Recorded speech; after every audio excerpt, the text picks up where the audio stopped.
Hello అండి. ఎలా ఉన్నారు అందరూ? నేనైతే బాగున్నానండి. ఈరోజు వెరైటీ ఏంటి అంటే గారెలు వేస్తున్నామండి.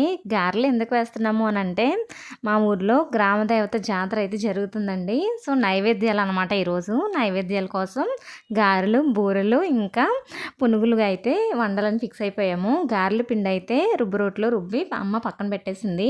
సో, వీటిని నేనైతే గారెలైతే వేస్తున్నానండి. ఈరోజు వంట అంతా పొయ్యి మీదే పెట్టుకున్నాము.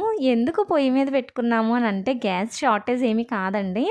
సో, రీజన్ ఏంటి అంటే ఎక్కువ వంటలు ఉన్నప్పుడు గ్యాస్ దగ్గరే అలాగే నుంచుని వండడం కన్నా పొయ్యి దగ్గర అయితే చాలా తొందరగా అవుతాయి. అలాగే అన్నీ ఒక దుక్కునే పెట్టుకుని మనం కూర్చుని అయితే వంటలు అయితే చేసేసుకోవచ్చు కదా!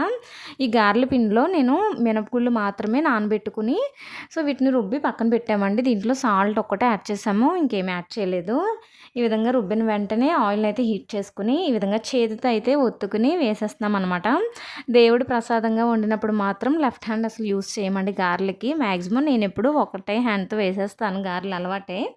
సో, ఈ విధంగా నీటిలో చెయ్యినైతే డిప్ చేసుకుంటూ గారెలు ఒకదాని తర్వాత ఒకటైతే వేసుకొని బాగా ఫ్రై చేసుకోవాలనమాట. సో, ఇవాళ గారెలైతే చాలా బాగా వచ్చాయి. బాగా ఉబ్బాయి చూసారా? సో, వీటిని బాగా ఫ్రై చేసుకొని సో, ఒక్కొక్క వాయ తీసేసుకుని తర్వాత పునుగులు, బూరెలు కూడా వేసేసామండి. సో, ఆ వీడియో అయితే నెక్స్ట్ వీడియోలో నేను పోస్ట్ చేస్తాను. దీంట్లో ఓన్లీ గారెలు మాత్రమే పోస్ట్ చేస్తున్నాను. సో, ఈ విధంగా గోల్డెన్ బ్రౌన్ కలర్‌లోకి వచ్చే వరకు మనం ఫ్రై చేసుకుని వాటినైతే తీసేయాలండి.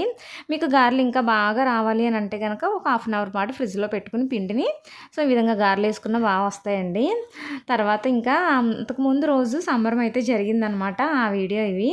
సో, ఇక్కడ ఏంటంటే చాలా బాగా చేస్తారండి. ఏంటి అంటే ఇది దేనికి దానికి చక్కగా ఎవరికి నచ్చిన నృత్యాలు వాళ్ళు చూసుకోవడానికి వీలుగా పెడతారనమాట. ఒక్కొక్క ప్లేస్‌లో ఒక్కొక్క వాయిద్యాలలాగా పెడుతూ ఉంటారనమాట. ఇక్కడ చూసారా కేరళ డాన్స్, ఇంకొక చోట కాళికాదేవి నృత్యాలు అయితే పెట్టారు. సో, ఇక్కడైతే కృష్ణుడు అనమాట. సో, ఇది మన వీడియో. ఈ వీడియో నచ్చితే మీకు లైక్ చేయండి, సబ్స్క్రైబ్ చేయండి.